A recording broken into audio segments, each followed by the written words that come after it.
நிச்சயமா கணக்கு இருக்கு. நம்ம ஏற்கனவே திரு நயினார் நாகேந்திரன் ஏன் கொண்டு வரப்பட்டாருங்கிறதுல ஒரு கணக்கு தான் இதுலயும் இருக்கு. அதாவது ஏடிஎம்கே சரிங்க. கெமிஸ்ட்ரி. ஆமா, கெமிஸ்ட்ரி, பழக்கம், இன்ஃப்ளூயன்ஸு ஒரு விஷயங்களை வந்து ஒரு பேச்சுக்கு நான் சொல்றேனே. ஒரு ஒரு ஒரு ஒரு அண்ணாமலை அவர்கள் ஒரு தொகுதியை போட்டியிட விரும்புகிறார். அந்த தொகுதி ஏடிஎம்கே வென்று இருக்கக்கூடிய தொகுதி. அங்க ஒரு சிட்டிங் எம்எல்ஏ இருக்கிறார்னு வச்சுக்கோங்க. அதை திரு நயினார் நாகேந்திரனால வாங்க முடியும்.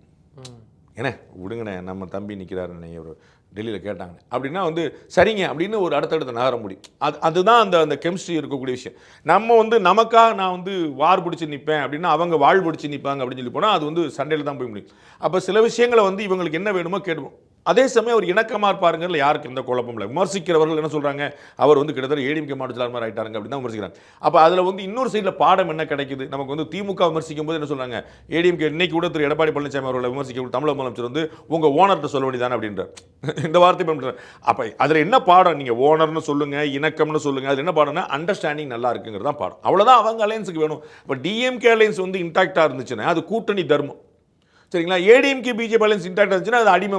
இது என்ன கணக்கு பாருங்க. நமக்கு என்ன கிடைக்குது பாடம்னா, திரு பியூஷ் கோயலை கொண்டு வந்ததுக்கும் திரு நயினார் நாகேந்திரனை கொண்டு வந்ததுக்கும் ஒரே காரணம் தான். ஏடிஎம்கே தான் தமிழ்நாட்டில் ஆட்சியை பிடிக்கணும் அவங்களுடைய கணக்கில். பிஜேபியுடைய ஆட்சி கிடையாது. ஸோ ஏடிஎம்கே கூட்டணியில் என்ன வருதுன்னு அப்போ அவர்களுக்கு முழுமையாக நம்ம துணை நிற்கணும். அதுதான் அவங்களுடைய பாயிண்ட். அப்போ எந்த விதத்திலையும் நான் ஏற்கனவே சொன்னேன் உங்களுக்கு, திரு நயினார் நாகேந்திரன் அவர்கள் வந்து முதல்ல ஒரு கோர்ட் மீட்டிங் போட்ட போதே நெவர் டிஸ்டர்ப் ஏடிஎம்கே, இதுதான் அவங்களுக்கான ஒன்லைன். அவங்களை in any point of time and any meaning நம்ம வந்து அவங்கள ஹர்ட் பண்ணவோ டிஸ்டர்ப் பண்ணவோ, செங்கோட்டையன் அவர்களை இழந்திருக்கக்கூடாது அப்படிங்கிற மாதிரியான ஸ்டேட். இது மாதிரி எந்த விஷயங்களும் அவங்களுடைய internal matter whatever they want they will do. அதை நம்ம டெல்லி மூலமாக எதாவது பேசணும். Tamil Nadu BJP should not hurt ஏடிஎம்கேங்கிறது அவங்களுடைய சென்டிமெண்ட்.